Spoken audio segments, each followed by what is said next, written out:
Hello, everyone, and welcome. My name is Sarah Sterling. On behalf of the Florida Horticulture for Health Network, I am welcoming you all to our Gardening Through Grief webinar, a conversation with practitioners in the field. We're very excited to have presenters from a couple different continents with us today, so I'm not going to say good morning, I'm going to say welcome instead. This webinar will be recorded. Everyone should be getting that message as they're entering, and this is for the purpose of posting it to YouTube so that folks can kind of have this as a resource later on if they're unable to attend.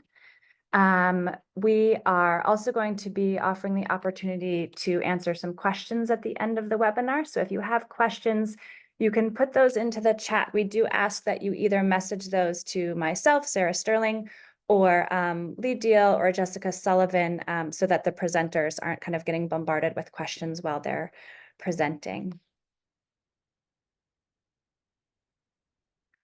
The Florida Horticulture for Health Network uses several platforms to share information and education.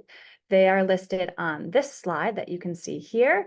If you are not already a subscriber to the Florida Horticulture for Health Network, we would recommend you take a look at it.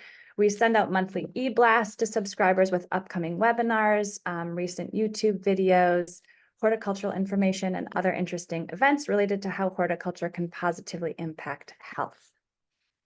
Today, we are welcoming Carrie McCann and Eleanor Moriarty Wroath. Carrie McCann is a death and grief companion educator and community gardener and wellness consultant with 15 years of experience in supporting people through life's biggest transitions and changes. She strives to uphold exploratory, accessible, and gentle space for people to honor endings and difficult moments, acknowledge death, and be with grief. Drawing on her background in social work, breath and movement practices, nature-based approaches, and training for her certificate in horticultural therapy, Carrie offers practical, emotional, and spiritual support for dying, grief, and loss of all kinds to individuals, communities, and organizations. Carrie's passionate about helping people experience more moments of care and connection and explores the many ways this can look through her work as the founder of Moonset & Co. Eleanor Moriarty Wroath from Hope Springs Gardening, which was founded in 2021, is a freelance social and therapeutic horticulture practitioner based in the UK. She has a degree in English literature from the University of Durham and worked as an actor in theater, TV, and radio for many years in the UK. While in America and raising her family, she retrained, gaining a certificate in horticultural therapy from the Horticultural Therapy Institute, and on her return to the UK in 2019, was awarded the Royal Horticultural Society's Level 2 qualification in practical horticulture. Her work area covers 3 different aspects: delivering gardening workshops to bereavement support organizations in person and online for families and individuals experiencing grief, gardening activities coordinator at Twigs Community Garden in Swindon, a charity which supports people experiencing a wide range of mental health issues using social and therapeutic horticulture, including a dementia-friendly gardening group, and therapeutic gardening sessions in elementary schools and preschools for children with additional social and emotional needs. So we welcome both Carrie and Eleanor and all of you. I'm going to first kind of turn this presentation over to Carrie, who's going to get us started. Awesome, thank you. If folks will just give me a moment while I figure out the technology piece.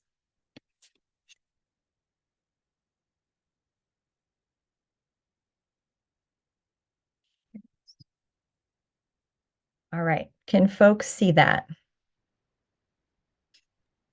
Looks great. Great, thank you. I was like, I can't see you. Oh, hi everyone. Thank you for being here. My name is Carrie McCann. My pronouns are she, her. And I'm going to share a little bit about grief, what is grief, and then I'm going to share a little bit about my experiences with using therapeutic horticulture for folks who are grieving. Before I get into any of that, I would love to just take a couple moments and breathe together, if that's all right. I'm also setting my timer so I don't talk for the whole time. Okay, we got that going. So if it feels okay for you, find a seat or however you are, maybe you're standing, find a place that feels comfortable for you to take a couple breaths, for you to center yourself in this space today. It might feel good for you to close your eyes or maybe to gaze at the ground or at somewhere outside. And if it feels all right, maybe even place your hands around your heart, choosing what feels right for you in this moment. Maybe feeling your feet on the ground, knowing you can always come back to this space, to your breath, to your senses. And I would just want to acknowledge that grief is a difficult topic. And a lot of us may be grieving, either personal or collective ways that we grieve.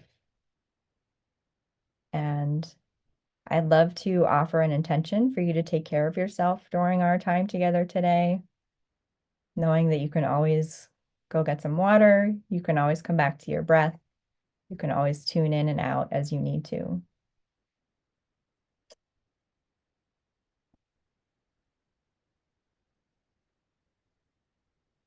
Awesome. Taking a couple more breaths right here.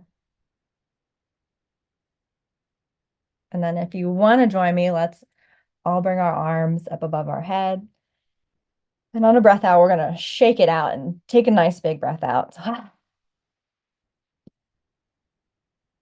So, thank you all. It's weird to not be able to see folks as we're doing this. But I hope that people took what worked for them and left the rest behind. So a little bit about me. Like I said, my name is Carrie McCann. I'm going to try to share the bits that are relevant and keep this introduction as brief as I can. And you may see me looking down. I have notes here that I'll probably stop using halfway through the presentation. So like we said, my background is in social work, and mostly actually I was working with youth in kind of a traditional social work role. And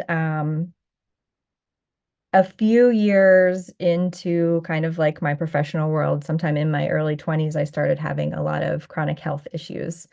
And that led me sort of into this wellness space that I'm in now. And I have found that like my social work career and my wellness career keep weaving together in really interesting ways. Um, so through like trying to work with my own stuff that I have going on, I've found yoga and meditation and mindfulness, and herbalism. And when I was in my 20s, I am privileged enough that my first big loss was when I was in my 20s. My aunt died, and I had started studying herbs at this time and still like very much using herbalism in an allopathic way. But I was like, I need anything and everything because this grief is so big. I don't know what to do with it. Like anything. And so there was a local herbalist who was selling flower essences at a like a street market. And I was like, yes, I'll take them. Give me all of them. Please give me anything to support me. And really working with those flower essences started to change my relationship with plants, change my relationship with herbs and flowers, and uh, really like my relationship with nature and the earth. So fast forwarding a little bit of time, in 2018, my husband and I had just gotten married. And shortly after that, a couple months after that, he was diagnosed with stage 4 lymphoma. And he's thankfully in remission. Right after he went into remission, my dog was diagnosed with cancer. And then about 6 months after that, my mom was also diagnosed with stage 4 lymphoma. And she's also in remission. My dog is no longer with us, but she lived 4 happy years after her diagnosis. And that really changed things for me. And I remember sitting in therapy and I was like explaining what was going on and how I was feeling. And my therapist was like, "You're grieving." And I was like, "What do you mean I'm grieving? No one died." And that like really was the first time that I thought about grief like outside of someone dies and then we grieve. And it really like opened up my mind and my perspective to what grief is. Um, while my mom was in the hospital, she was sharing family stories, and one of them was how my grandmother used to sit bedside with folks. And I was like, I think I could do that, and had that fleeting thought that went away. But that led me to studying and eventually becoming a death doula. And around the same time I was grieving, I was becoming a death doula. I was working on a local urban flower farm, cutting root for folks in this region. And I was like, something's moving, something's changing, something's shifting. And somewhere around that time, a friend of mine had seen Sarah, who did our introduction, speak at a conference and was like, "You've got to talk to Sarah. She's doing grave gardening. It's really cool. You need to talk to her." And I spoke with Sarah, and she said the words to me, horticultural therapy. And I was like, "What are you saying? What are these words that you're putting together that I've not heard?" Because I've been sort of like on this path and on this path, and it really combined the two. And so I finished my certification in horticultural therapy last year, and really love, again, like all the ways that I get to weave together all of these different parts of my life into one space. All right, that's me. So we're going to talk a little bit. I just want to give some definitions here because these are words that maybe we use or we hear, but don't always know what they mean. So grief is a natural response to loss, and we grieve many things, right? Not just death, as I shared a little bit earlier. Anytime there's change, there can be grief. And that's kind of like our internal experience of the way that our mind, our body, and our spirit are impacted. Mourning is like our external experience of that. So that might be mourning on purpose through ritual. That might be the ways that we show up when we're grieving. The kind of grief that the outside world can see is the definition I use. And then bereavement is our response to, or our grief and our mourning after a death. So when you hear the word bereavement, usually it's talking specifically about end of life. So this is kind of what grief looks like. So what is grief? Grief is everything. Um, and sorry, this is a little pixelated, and I don't actually know who the original author of this is, so I can't give credit. This is a product of the internet, but I really love this imitation because we love to, or this picture because we love to think that and act like grief is a linear experience, but grief is everything all at once. Grief, like I mentioned earlier, impacts every single part of our being. And it's not nice and neat. Grief is messy and real and vulnerable. Um, uh, One fun fact. So when we talk about the stages of grief, this feels worth mentioning.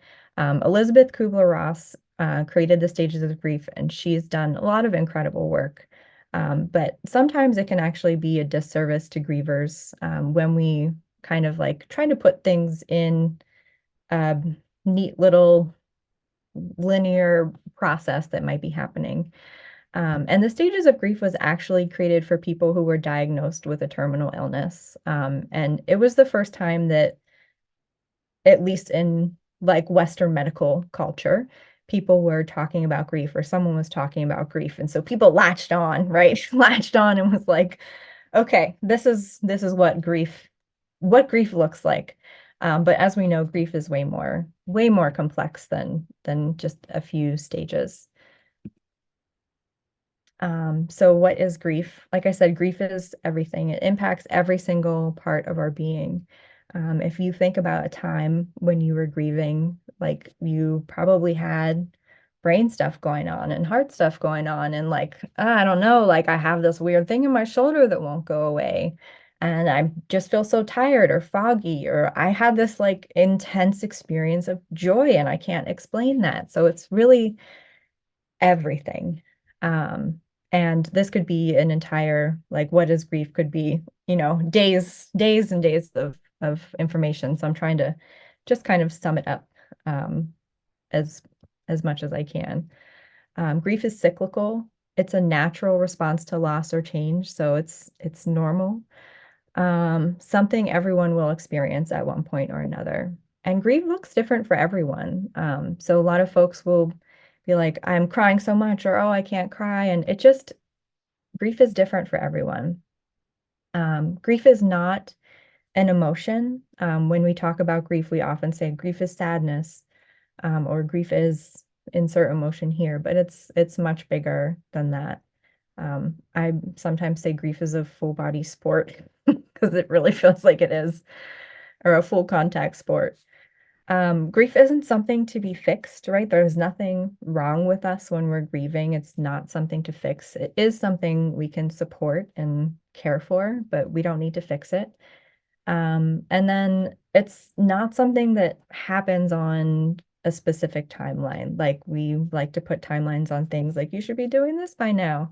But like I said, it's different for everyone and it changes and comes in waves and comes and goes. So shifting gears a little bit, rethinking cemeteries.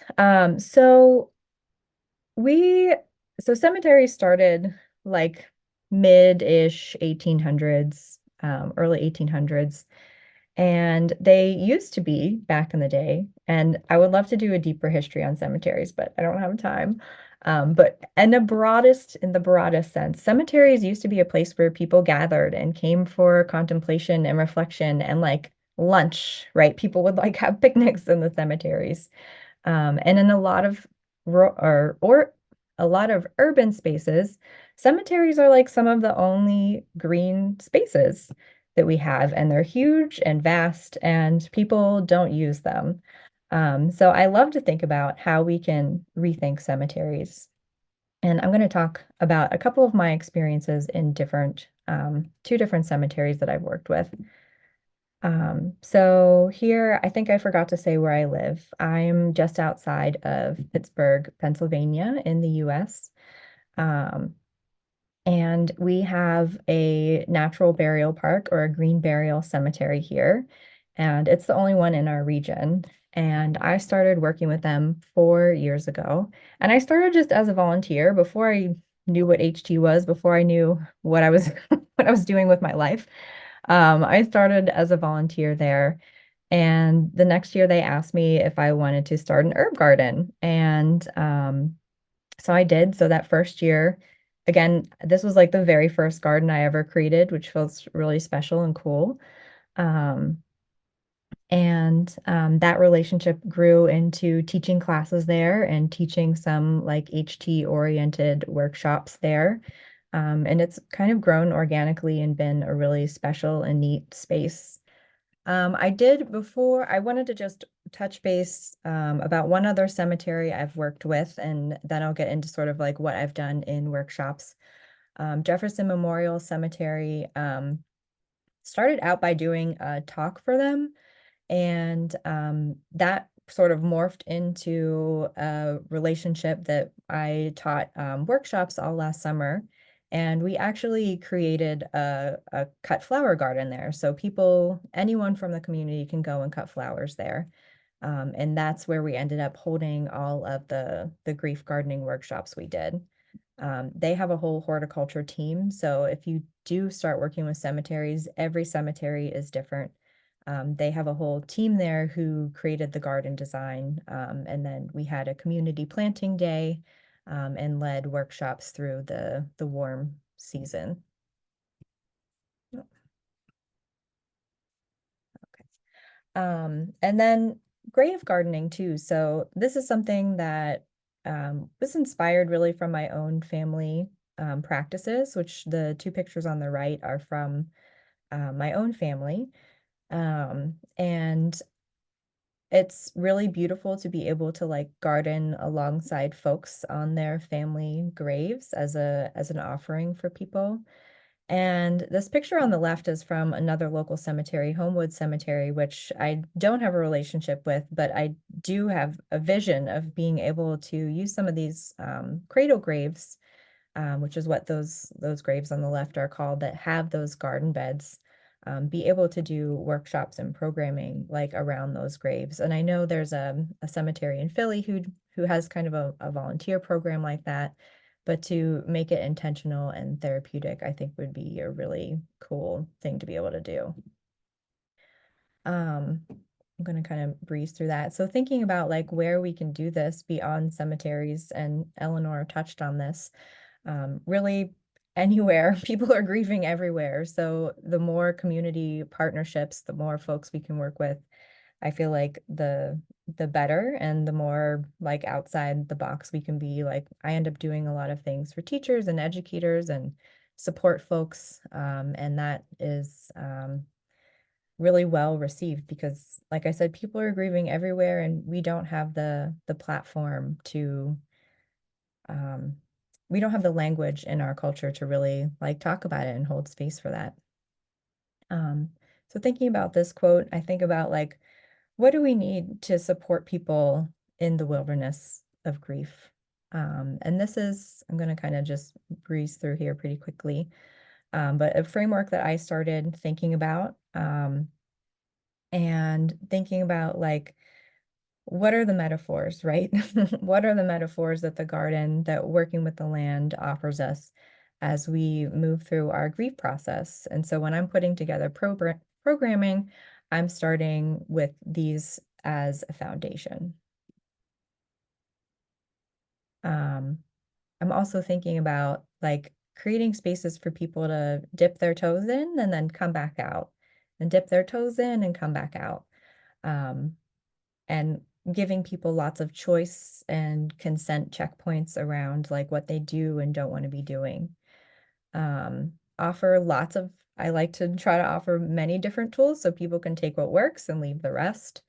Um, Listen, reassure, and validate is a huge part of this. As Eleanor mentioned, like having a lot of community conversations and just offering space for folks to share their stories is something I try to build into every workshop or class that I do. Excuse me. And then I'm always thinking about like don't what resources do I need to support folks, because I am one person. Also, not everything that people need is in my scope, so I'm regularly trying to find other resources in the community that I can share with folks. And building community, grief is isolating, so the more we can build community and offer folks space to talk to each other, the better. I have a couple examples of workshops that I've done that have really resonated with people. And this first one is creating through grief, floating floral art, which is inspired by the Buddhist practice of making mandalas. And really, we start to create these mandalas, and then they move and they shift, and we get to have conversations around how that is a metaphor for what's going on with our grief. They look differently than we thought they would, and there's like people share things that I would have never, as a facilitator, been like, oh yeah, that's the metaphor we're going with. So really leaving it open, but letting the practice do the work around that. I love bouquet making. These bottom pictures are with my mom. So I am not an artist. I am creative. I'm not an artist. And I did not have this skill set at all. So I made my mom take all these bouquet making classes with me that weren't therapeutic horticulture, but they became therapeutic horticulture for the two of us. Um, and these top two pictures, I did a bouquet making activity at a memorial service with a hospice, and each bouquet or each flower represented a different like trait from a loved one, and they were able to put these bouquets together. And we talked about what to do with them after they took them home, so they didn't just kind of wilt in a vase. But it was people really, really liked that activity. This was something I did with caregivers, is creating a little smoke bundle or flower bundle, and people really love that hands-on practice and kind of the metaphors that we can draw from the plants. And then on the left, that picture is little bouquets that I make and sometimes take for folks in hospice, and especially if people are in a facility, that's a really nice little thing that you can take to them and hang them up. A lot of facilities have like bulletin boards in the patient rooms, and you can hang that up and just kind of freshen the room up a little bit, but in a way that it's not going to get knocked over or in the way. So this last activity I want to talk about, and Eleanor also mentioned this a little bit, planting seeds. And I wrote planting seeds of because I've run it as planting seeds of hope or planting seeds of change or planting seeds of wellness. Whatever the metaphor you need, I feel like planting is a really powerful one. And if you think about like actually planting from seed and offering some time for the seed to be in your hand and germinate in your hand, and you're watching the seed get cracked open. It's a really beautiful metaphor for grief. And I wanted to kind of share that last, just like really grounding ourselves in that and the vulnerability of that seed, and then what do we need to care for that seed afterwards. And we talk through all that. And finally, leaving you with this quote again, just wanting to really like honor and center the vulnerability of grief. And I love the end of it. We live close to the ground. The gravity of sorrow felt deep in our bones. And what an amazing opportunity we have as plant people, as in a in a therapeutic horticulture context to really help people be close to the ground in a time that's so tough and feels really disorienting, to really help people come to the ground, like physically and metaphorically, and have that as a space that supports folks through a really challenging time. So that's all I've got. I welcome folks to reach out to me. I'm happy to be a resource or support you or your organization through figuring out how to support folks who are grieving. So yes, hello, this is Eleanor here, sounding very, very English amongst what I think is quite a big American audience. But yes, I'm here. Maybe there are people from all over the world, I'm not sure. But I'm here in the Cotswolds in England, near a very lovely town called Cirencester. And this is a picture of me outside my greenhouse in my garden. And this is my little freelance business, which I've called Hope Springs Gardening.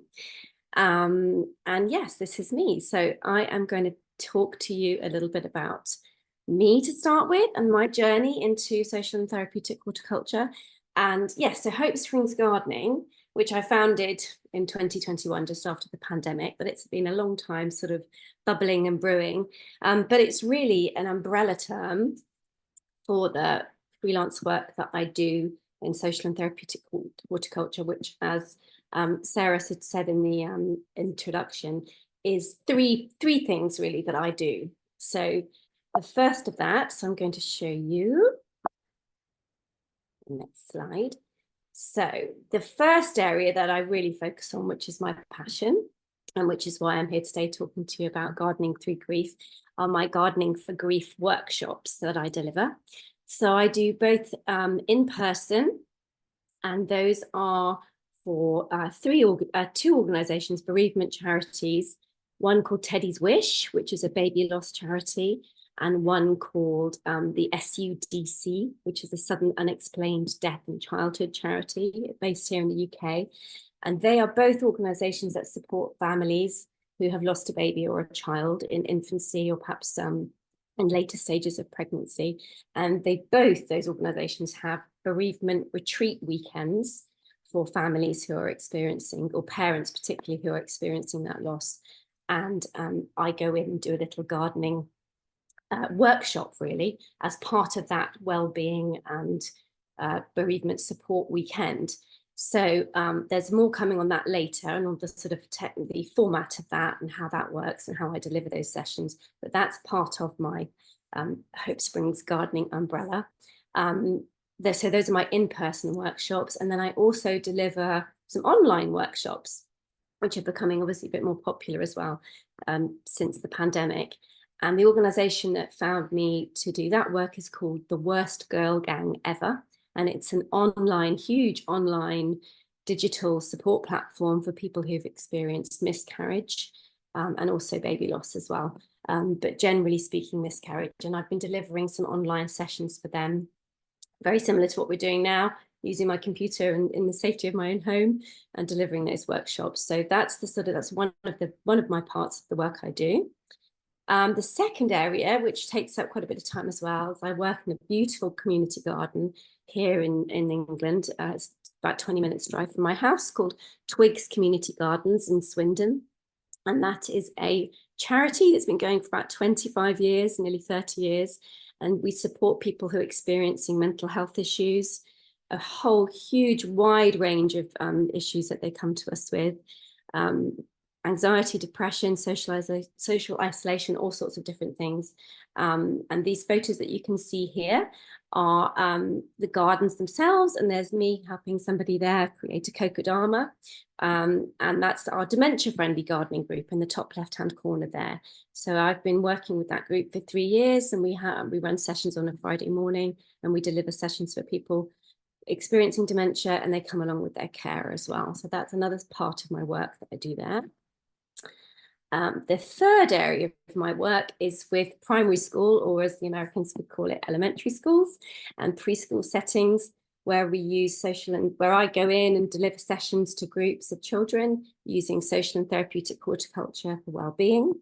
And also these pictures that you can see here, we're working with school groups, particularly using what's called the Thrive approach, which is a new approach here in British schools, which supports children with additional social and emotional needs. And gardening is a great fit for that as well. So those are the 3 areas of work that I do under Hope Springs Gardening. But as we know, if you're interested in horticultural therapy, there's a huge range, aren't there, of different things that we can do, and it's being flexible. But my primary passion is most certainly gardening through grief. So the next thing to talk to you about is a little personal story that I want to share with you, which is really why I do what I do. So this picture here on the left is me with my beautiful daughter, Miranda. And this was taken in 2007 when she was just turned 1, or just coming up for 1. And tragically and desperately and sadly, she died in the January of 2008. So that was a month or 2 just after this picture was taken. She was 15 months old at the time, and it was classified as a SIDS, a sudden infant death syndrome. But we now understand it to be a sudden unexplained death in childhood. And it was absolutely the single most shocking, most devastating thing in my life ever. Hands down, that's it. A really traumatic and terrible, terrible time. And she died in the January, and not long after her death, my aunt came to stay with me a couple of months later, 2 or 3 months later. And you can see on the right here, this beautiful yellow rose. This is called the Rose Molyneux, which was named after the soccer ground, the Wolverhampton Wanderers soccer ground here in England, which her dad, Miranda's dad, was a big fan, or still is a big fan of Wolverhampton Wanderers. And this rose was given to her for her baptism. So this rose was incredibly significant in my garden, and I didn't know what to do with it. And so my aunt came along one day and she said, well, Eleanor, we're going to help you. We're going to sort out this garden, because it was a bit of a mess. We're living in West London at the time. So that day she came out in the garden with me, and we just worked really hard in the garden, just clearing a big flower bed, planting this rose properly, taking care of it, looking after it.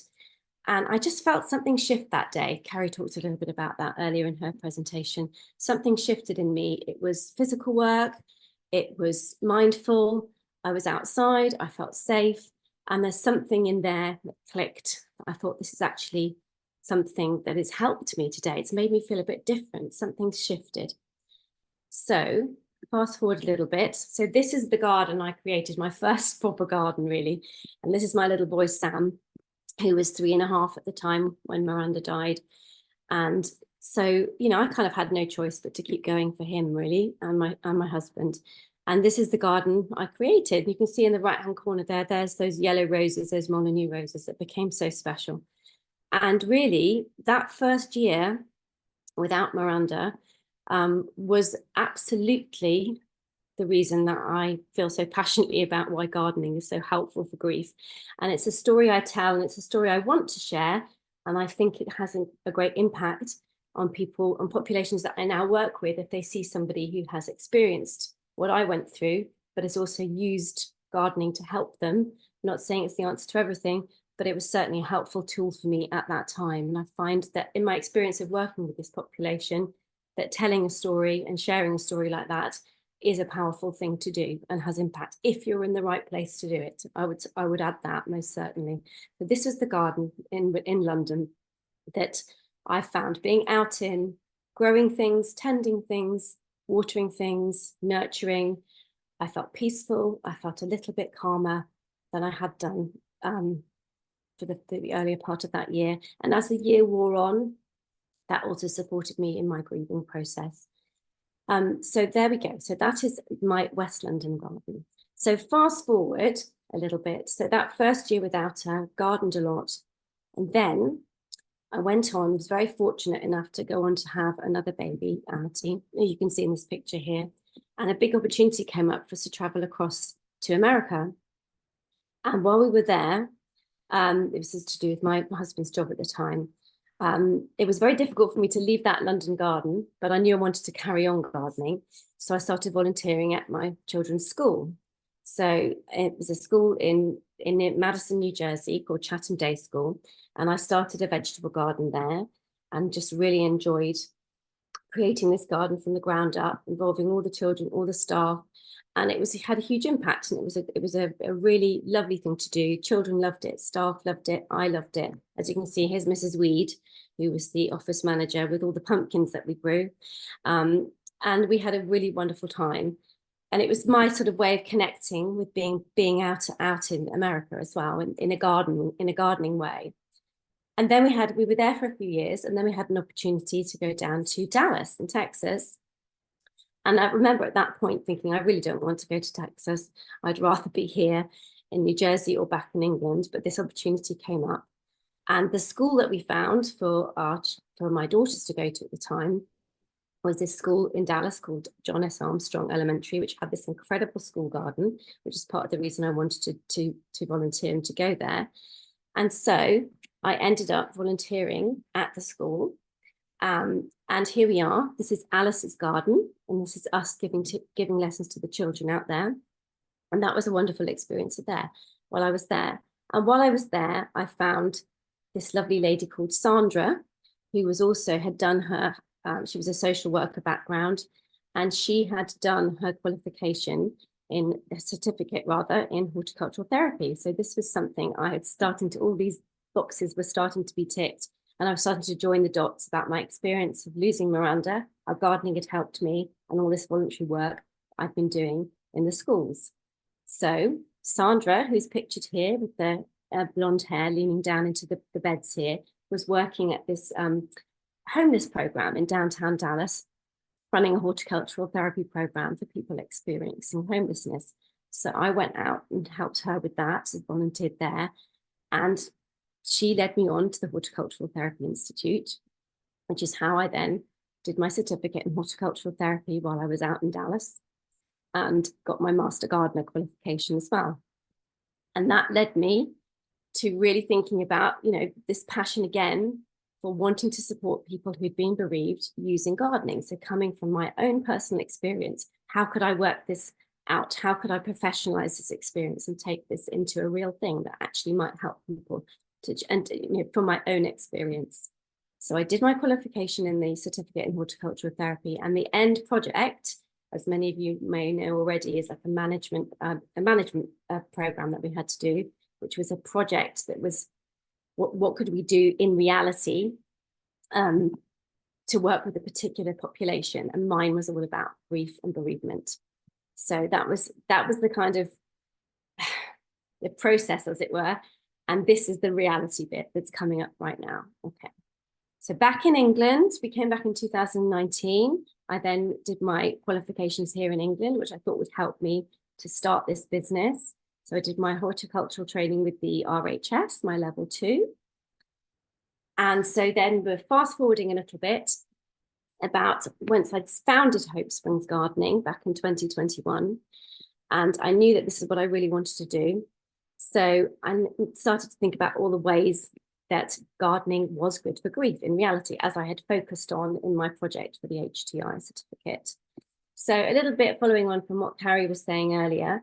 So what do we know about? We know about grief in terms of the fact that people are feeling incredibly stuck where they are, incredibly isolated. That was certainly my experience after Miranda had died. So everyday living feels insurmountable, impossible. Just getting out of bed, putting one foot in front of the other feels like just a huge deal. That huge sense of anger that many people express, a loss of hope, a loss of control. Many people present who are going through grief with anxiety and depression or various different types of mental health issues, but these two in particular, the anxiety and depression, and also physical health issues, lack of stamina and breathlessness. And gardening, if we think about it as a whole, is really an excellent thing for all of those situations that are mentioned here.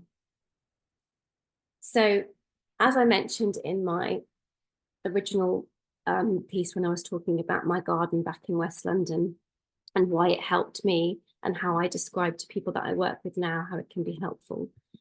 It's those mindful, peaceful, very simple activities that we can participate in. A really huge piece, restoring connections with the rhythm and patterns of the life cycle. So for me, when Miranda died, there was a huge anger about the world going forward, about the world continuing to move forward. And I remember because she died in the January, so you would coming into that first spring and the seasons were changing. And I found that incredibly painful because all I wanted to do was go back to a time where she was alive. I did not want to go forward. I did not want the world to move forward without her in it. So I felt very angry with the natural world, with the cycle of life. And there's something about working alongside nature or working in the garden that can restore those connections with nature or the life cycle that we all have to deal with on a day-to-day basis, that you can feel a little bit calmer with precisely because you're working in and with it, if that makes sense. Gardening for me, that's why my company is called Hope Springs Gardening. It provides hope for the future in a very, very simple and basic sense. Just sowing that seed, planting that bulb, some tiny investment of hope in the future and faith that a tomorrow will come. And it's that combination of those gardening metaphors. We're talking about, for example, planting bulbs in the soil, in that dark, cold, horrible earth, and that something beautiful will come out of it, hopefully in the following spring. And that physical, practical work, that shifting of that grief that helps get that body going. And for me as well, this is something I've come back to time and again, is that gardening, grief can be honoured through gardening and absorbed in a safe and manageable way that is both a sidestep to and a reflection of personal pain. So again, it's that connection that feels safe and doesn't feel scary. So my workshops, so the format of those workshops, going back to the ones I was describing earlier on, I feel very strongly, as I've shared with you today, that part of the beginning of the workshop is me sharing my personal story. This is particularly impactful when I work with the groups of people on the retreat weekends. In fact, I'm doing one on Saturday for this Teddy's Wish charity, the baby loss charity. And they come in after lunch and they sit around in a group. And I just come in and have a very quiet chat about them. And I talk to them about Miranda and about what I went through and how gardening was a helpful tool for me when I was in the depths of despair, really. And there's something about me being able to stand up in front of those people 15 years down the line, arguably, and be able to say, this is what helped me. And I was in your shoes. And then I do a demonstration of that group activity. Two very popular ones I do are planting bulbs in a bulb lasagna in a terracotta pot I bring the soil with me, I bring the grit with me, I bring the labels with me, we plant the bulbs together, we have a sort of informal chat while I'm running the session. And there's always a very intentional moment where we label the pot that we've created in honor of the person that has died. If they want to do that, it's always a choice, but there's a very intentional process about that. We have an informal discussion as we work, and there's a question and answers if they want to ask me anything, and then I follow up on social media, or if they've got any other questions they want to ask me, they can do during the session or afterwards. The online workshops are very, very similar format. So these are these online workshops for the miscarriage and baby loss platform, and participants are joining on Zoom. And again, I keep it really, really simple. So the 2 workshops I've done recently are seed sowing, where everyone has a pre-prepared list that they bring to the workshop, keep it as simple as I can and as uniform as I can, because people are joining from all over the country and sometimes all over the world. And again, I share my story. There's a demo of exactly what I'm going to do with them. We talk as we work, people raise their hands, we chat, there's a question and answer, and then there's follow-ups from social media as well. So it's very simple, but it can be very impactful and very powerful. So goals, this is something we talked about earlier before the session started. The group and individual goals that I find that I'm working towards with Gardening Through Grief. So reducing those feelings of isolation, anxiety, and powerlessness, promoting a sense of hope for the future, shared experience of loss, collaboration, and restoration. And I really feel one of the biggest points that comes out, as particularly in my experience of working at the in-person retreats, is that shared experience of people who've gone through a very similar loss, but it's very personal, is something that's also extremely powerful. And it can be helpful as well when you're working on something individually, like the gardening, that you can then take home with you and make it very personal to you and your loss and your person that's died. But it's also a collaborative experience with those around you. So those are my group, and those goals work for groups and individuals that I've worked with in past situations. Outcomes, generally, this is still something I'm working on, if I'm completely honest with you, because I've definitely gone down the social and therapeutic horticulture route as opposed to a horticultural therapy clinical route. But the way I get information about how people are getting on is generally through feedback forms, through the people that run the retreats and how did you like the gardening, that kind of thing. And then social media interaction. So that's becoming a bigger and bigger piece for me as well. And talking to people who attended my workshops, sharing with me how they've got on and what they like or don't like about it. And also just asking me questions about gardening, really. And then this is my piece that I wanted to end on. So this is a kind of watch this space. So this is a new build at the garden at Twigs, where I work at Swindon. And it's going to be, well, it's been called the Garden of Hope. And as you can see from the various pictures here, it's a space we've been developing. It's in true gardening style. It's taken a long time. It's taken about 3 or 4 years. This is a little project of mine that's been in my heart for a long time. But the idea is that once we get the funding in place, we'll be developing this space for me to run bereavement support groups within this space at Twigs Community Gardens, because therefore grief will be very much part of the Twigs experience as well, which is under the umbrella of all mental health needs, really. So that's, watch this space, fingers crossed.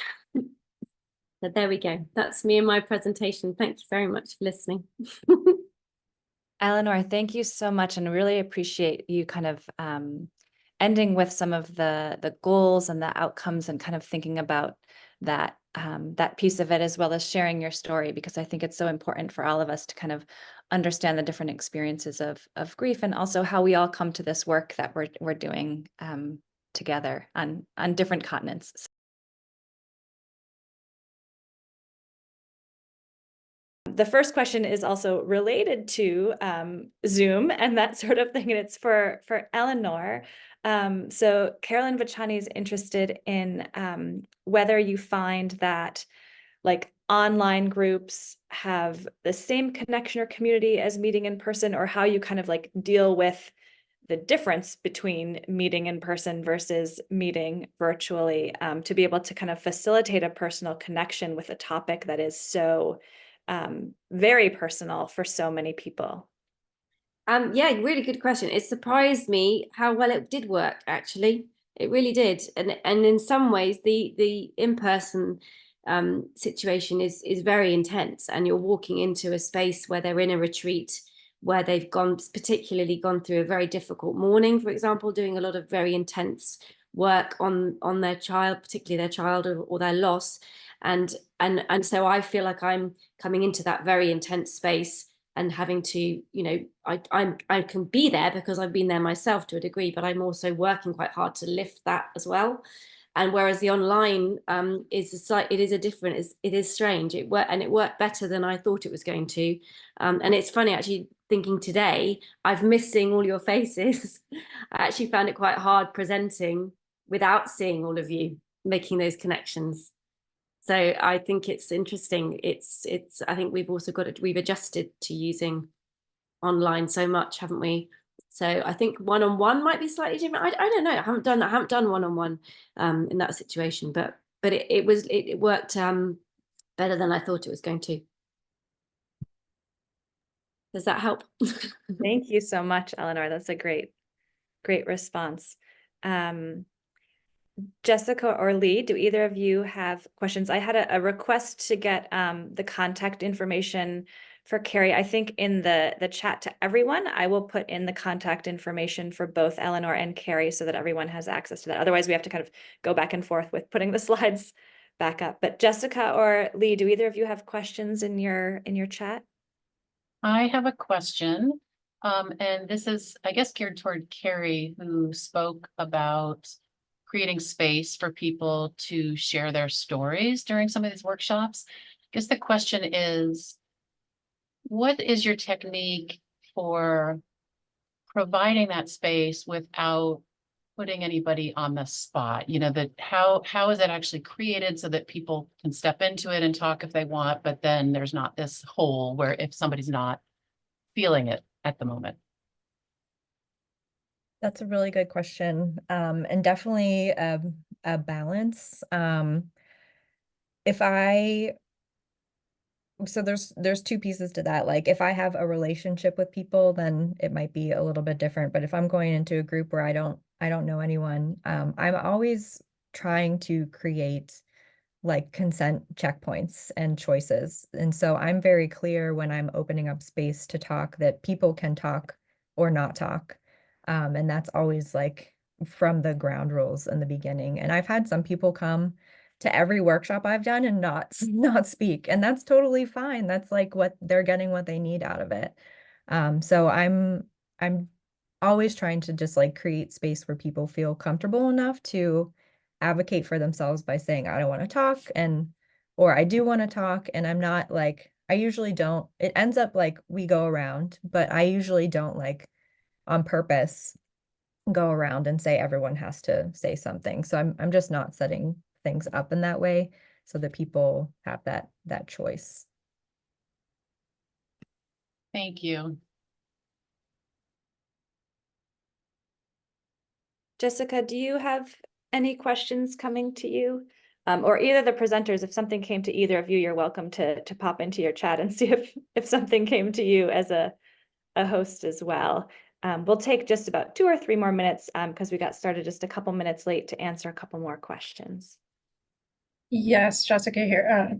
Leslie comments that the therapeutic goals that were shared really expand the knowledge base of horticultural therapy and therapeutic horticulture. And thank you so much for integrating theory and practice. She's also asking if there are specific gardens where grief therapy is occurring. And we're interested in including them in our resource hub resources if that's possible.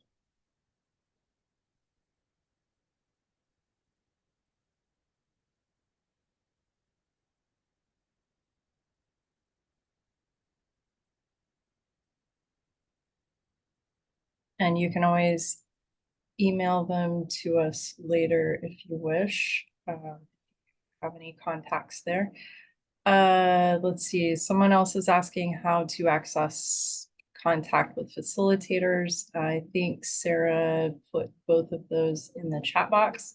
And then there is a question about how do you get paid for the programs that you do? I invoice the organizations. So the 3 charities that I work for, which are the bereavement organizations, I just invoice them when I've finished the workshop. So it's very straightforward, very simple, and I set a fee, and then I just invoice them straight after that. Yeah, I do as well. So it depends. When I'm working with an organization that has a more robust budget, I invoice accordingly. And if I'm working with an individual or an organization that doesn't really have a budget, then I'm able to like work around that. But generally it's with an organization. I also started applying for grants, and I'm waiting to hear back on one. But that's another avenue to think about. And so it's typically organizations that are paying you and not individuals that you're working with? At the moment, yeah, I haven't worked with individuals one-on-one yet. So, and Twigs, which is the organization in Swindon, so that's a charity in itself. So I'm a freelance for them under the umbrella of Hope Springs Gardening. So I can invoice them, and I invoice the school that way as well. So it just kind of works through that, yeah. But yeah, charging accordingly, it's tricky. It's a tricky one. Definitely tricky. And I have had situations where like I've taught a workshop and individuals have paid, but I've done that by donation. So I try to like kind of keep a sliding scale model as best I can. Thank you guys so much. We are actually at time, so I want to hold us to that time. I did put in the chat to everyone Carrie and Eleanor's contact information, or their links to their sites that have lots of contact information for each of them. So thank you to everyone for attending. Thank you to Carrie and Eleanor for presenting to us about your wonderful work. This is a reminder that you can learn more and subscribe to the Florida Horticulture for Health Network. And our next webinar, which will take place in September, on September 13th, is Therapeutic Gardening for the Planet, Earth-Friendly Projects for Human and Ecosystem Well-Being. And that will take place at 12 p.m. Eastern Time, and is presented by Katie Grimes, who's an HTR working at Wonder Gardens in Florida. So thank you again, everyone. You'll get the messaging for when this webinar is up on YouTube, and we're just grateful for you sharing your experience and your stories. Take care, everyone. Thanks, everybody. Thank you.